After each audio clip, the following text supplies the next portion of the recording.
The transport ship groaned as it cut through the Atlantic mist, carrying men who no longer believed in victory. The prisoners stood shoulder to shoulder on the deck, eyes hollow, uniforms stiff with salt. When land appeared on the horizon, they expected barbed wire rifles and the cold sneer of revenge. Instead, the harbor lay calm beneath a soft American dawn. Captain Dalton's voice echoed through the morning air, calm and firm, telling them they were to be treated with respect, that their war was over. Carl stared at the flag fluttering on shore, its colors too bright to belong to reality.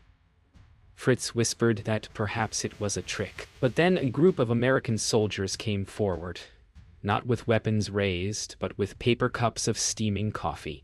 The scent rose like an old memory of home, of warmth, of something human that had survived the war. The convoy rolled inland, dust curling behind the trucks as the prisoners stared through the wooden slats at endless fields of corn and quiet farmhouses. They expected fences topped with wire, but what met them instead was a camp that looked more like a fairground, wide open, framed by wooden posts, and a whitewashed mess hall at its center. Carl sat stiffly, trying to read the faces of the American guards who rode beside them.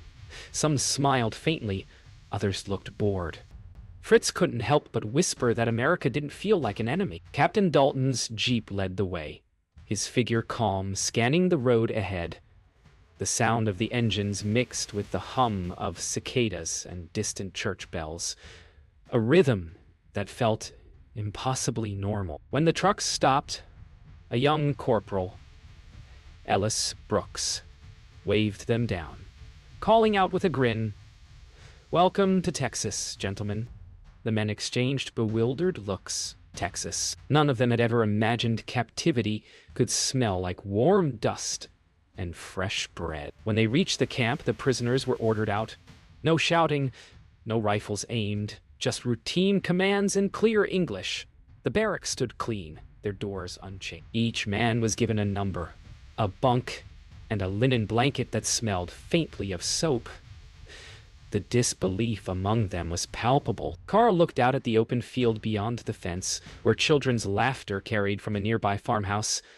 Captain Dalton supervised quietly, his words brief, his tone measured. Fritz ran his fingers along the smooth wood of his bunk, murmuring that it was the first real bed he'd seen in years.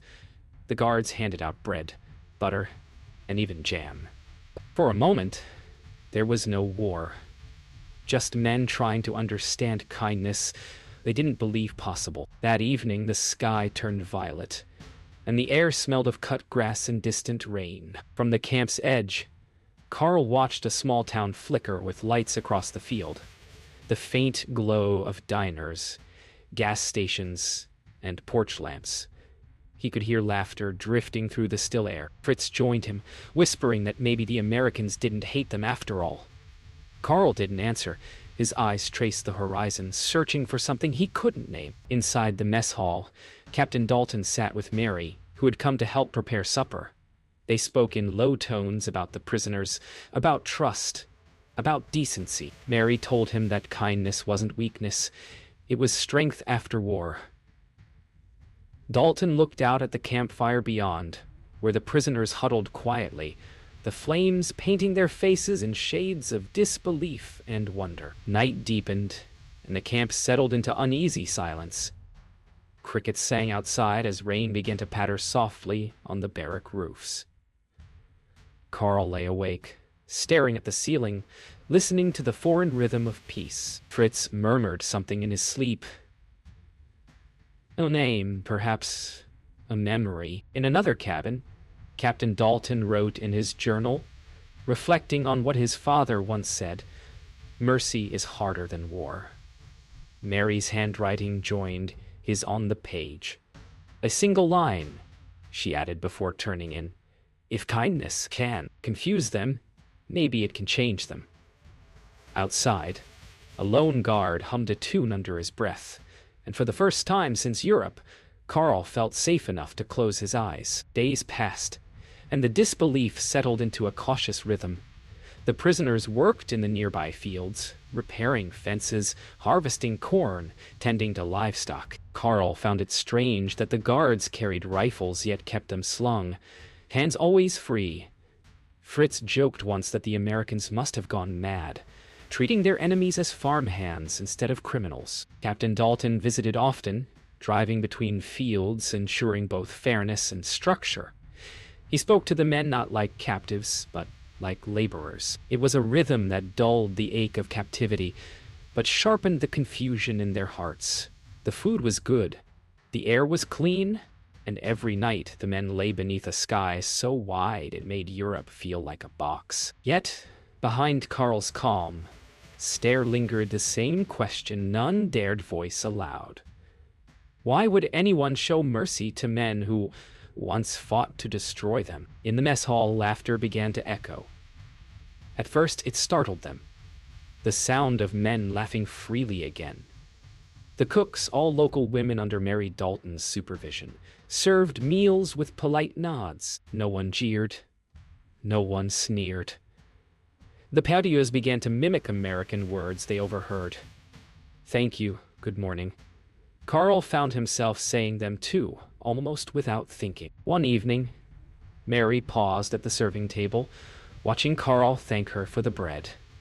Their eyes met briefly, a glance that carried years of war, guilt, and unspoken humanity. She smiled faintly, the kind that broke barriers. Fritz later teased Carl about it, whispering that even prisoners could fall in love with freedom. By the second week, the camp began to change. The guards loosened their routines. The prisoners began to sing German songs at first, soft and nostalgic, drifting into the night air. Then slowly they picked up American tunes they'd heard from radios in the distance. Fritz was the first to hum You Are My Sunshine, and soon laughter followed. Captain Dalton watched from his porch, pipe in hand, while Mary listened from the kitchen window, smiling. For Carl, it felt like betrayal, a piece of himself thawing against his will. But even he couldn't resist when Ellis tossed him a harmonica one afternoon and said, "Play something from home." The sound that came out was neither German nor American, just human. The following morning, a storm rolled through. Rain battered the camp, soaking the earth into mud. The prisoners rushed to secure equipment, shouting instructions to one another, working side by side with the guards. There was no distinction between uniforms then, only soaked men trying to save what they could. Carl slipped in the mud, and it was Ellis who reached down to pull him up, laughing, saying, "Careful, buddy, this ain't Normandy." The words hit like a joke and a ghost at once. Carl met his eyes. There was no anger there, only shared exhaustion. When the storm passed, the camp stood intact. The men gathered under the mess hall awning, drenched but smiling. For the first time, the laughter was mutual. When the skies cleared, the sun broke through, like forgiveness itself.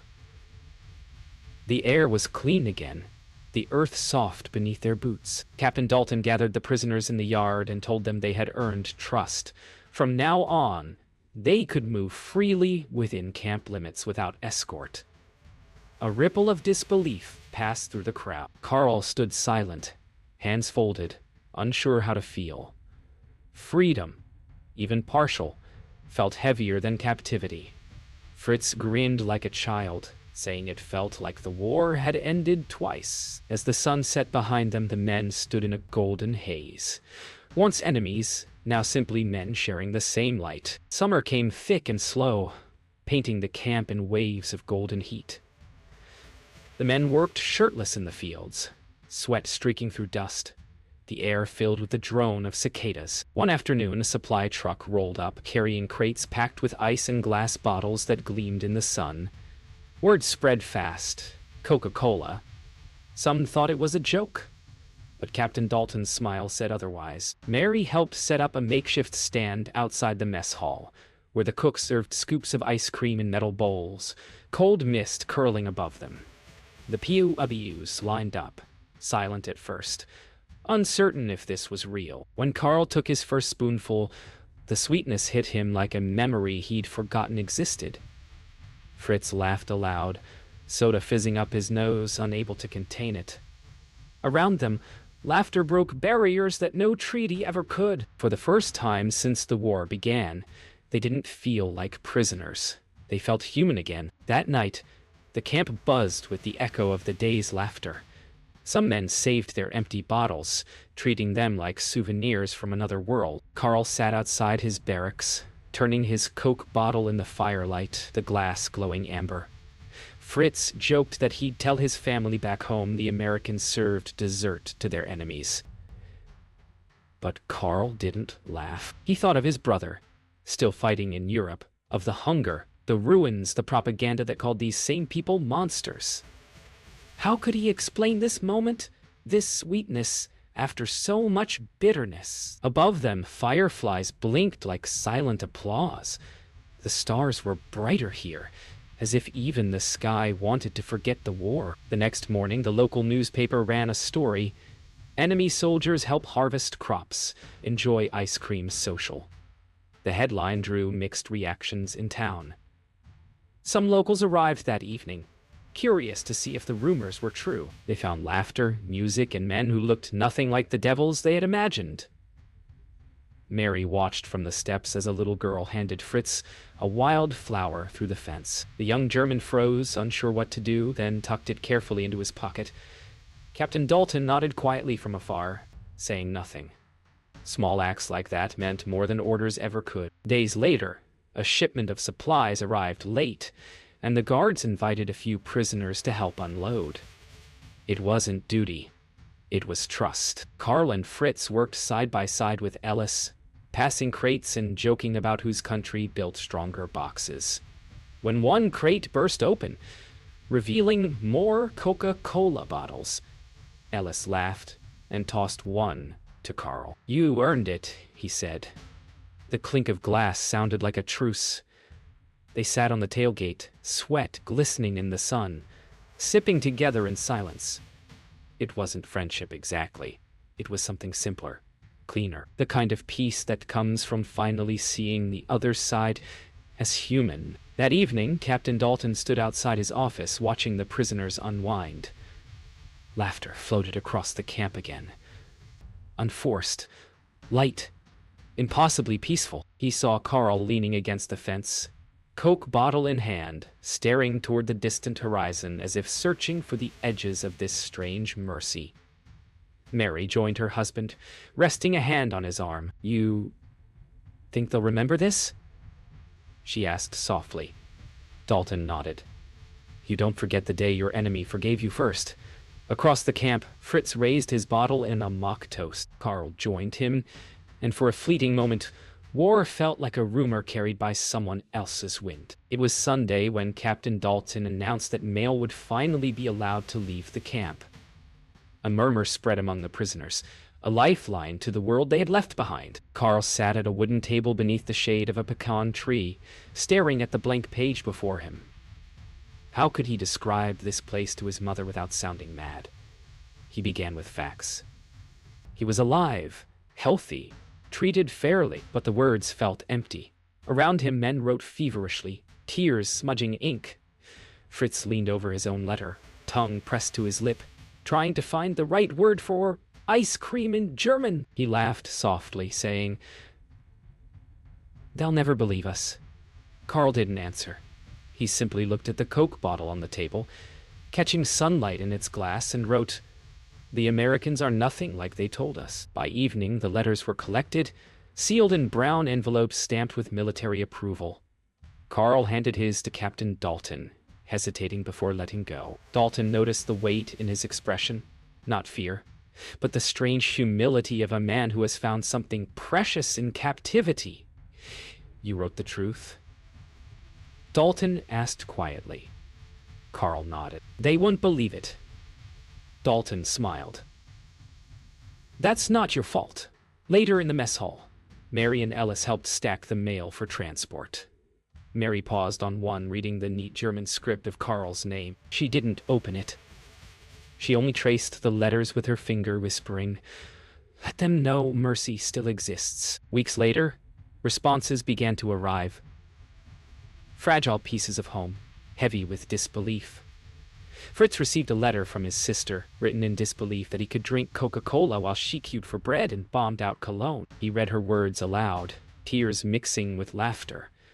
Carl's letter came last, his mother's trembling handwriting across thin paper. She thanked God for his safety but begged him not to be deceived by enemy tricks.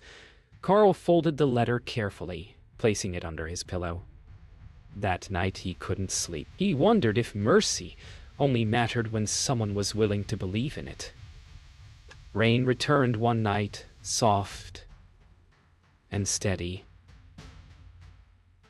The men gathered in the barracks, reading their letters again and again, searching between the lines for comfort. Carl finally spoke, his voice slow, almost a confession. "Maybe they'll never understand this," he said, staring at the flame of the lantern. Fritz looked up, replying, "Then we live it for them." Outside, Captain Dalton walked his nightly rounds, rain slicking his coat, pausing near the barracks door, as if he'd heard the words.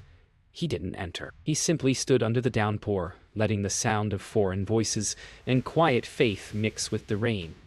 The music of peace no one had taught them to expect. Morning brought a clear sky and a faint breeze that smelled of pine and new beginnings. Captain Dalton gathered the men near the flagpole for a brief announcement. Some of the POWs would soon be transferred to smaller labor farms across the region. The news hit the camp quietly. Fritz cheered, saying maybe he'd see the world before going home. Carl felt the weight of separation. He'd grown used to this strange corner of America, this peace built from contradictions. As the flag rose, Mary stepped beside Dalton, her eyes searching the faces before her. "You'll all go home one day," she said softly. "But don't forget what you found here." The men stood silently, hats in hand. For the first time, Carl saluted not as a soldier, but as a man grateful to still be alive. The fields shimmered gold under late summer sun as the POWs harvested the last of the season's corn. Work had become more than labor. It was rhythm, therapy, redemption disguised as routine. Captain Dalton drove out to inspect the work, but ended up helping them load wagons. Sleeves rolled, sweat streaking down his arms. When Carl approached, both men hesitated. A soldier and his former enemy, no ranks, no orders, only heat and silence between them. Dalton broke it first. "You fought for what you were told was right." Carl nodded. "And you?" Dalton smiled faintly. "I fought to stop believing killing could fix anything." The two men stood still, the world around them buzzing with life, the weight of confession heavier than any weapon. Later that day, Dalton invited Carl to sit with him by the barn. 2 tin cups, one filled with coffee, one with Coca-Cola, sat between them like symbols of 2 worlds that somehow met. "You think they'll forgive us?" Carl asked, voice barely audible. Dalton looked at the horizon before replying, "Forgiveness isn't something you earn. It's something you live up to." They sat in silence after that, listening to the cicadas hum and the slow creak of the windmill. When Mary approached with sandwiches, neither spoke. She looked at them both. One man in uniform, one worn khaki, both changed beyond recognition. "If only the world could see this," she said quietly. "Maybe it wouldn't forget so easily how peace begins." That evening, the camp gathered for music again. This time, Americans joined in. Ellis brought his fiddle. Fritz played harmonica. Carl sang softly, in German, the words foreign, yet somehow comforting. The melody drifted across the fields, carrying on the warm wind toward the sleeping town.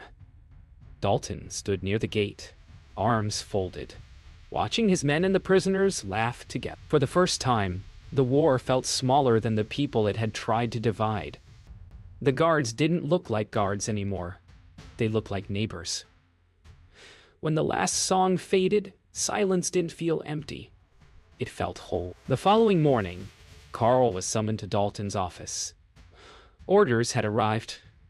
A transport would come within the week to move half the prisoners north. Dalton looked at him across the desk, the weight of inevitability between them. "You'll be leaving soon," he said softly. Carl's jaw tightened, then relaxed. "Then this place, it wasn't meant to last." Dalton leaned forward, replying, "Good things rarely do. That's why we remember them." They stood, shaking hands, not as officer and prisoner, but as men who had both survived themselves. Outside, the wind carried the faint smell of rain again. That night, rain came hard and sudden. The men rushed to shelter, but Carl stepped outside, letting it wash over him, as if the sky itself wanted to cleanse what war had left behind. Fritz joined him, laughing as thunder rolled in the distance. Inside the mess hall, Dalton and Mary watched through the window, her head resting on his shoulder. "He's free already," she murmured. Dalton nodded slowly. The rain blurred the view, turning everything. Uniforms, fences, faces into silhouettes. For a moment, there were no sides, no nations, no victories. Just men under the same storm, grateful to still be standing. The telegram arrived on a windless morning. Dalton stood by the flagpole as he unfolded it, his fingers trembling only once before he steadied them. The war in Europe was over. Word spread through the camp like a spark in dry grass. Men froze where they stood, shovels midair, tools dropped, breaths caught. Fritz broke the silence first, laughing in disbelief. Carl didn't move. He just stared at the ground, the meaning sinking in like rain into hard earth. Some cheered, some wept. Others simply sat down, exhausted by the weight of what peace demanded. Dalton gathered them all and spoke plainly. "It's over. You'll be going home." But the words meant to free them, instead hung heavy. Home. After everything, what did that even mean anymore? That night, the camp glowed with lanterns. The men sang, toasted, and shouted, names of towns they longed to see again. Yet beneath the noise ran an ache, a question none could voice. What would they return to? Ruined homes, graves, guilt? Carl sat apart, watching Fritz dance with Ellis in mock celebration. Dalton found him there, quiet under the stars. "Aren't you happy?" he asked. Carl smiled faintly. "Happiness feels undeserved." Dalton nodded slowly. "Then, start with gratitude." For the first time, Carl looked at the American officer and didn't see an enemy. He saw a man who understood exactly how peace could hurt as much as war. In the following days, preparations for departure began. Trucks lined up again, not for capture this time, but release. Mary spent the mornings helping pack rations and clothes for the prisoner journey. When she passed Carl a small paper bag with apples and bread, she said softly, "So you'll remember sweetness on the road."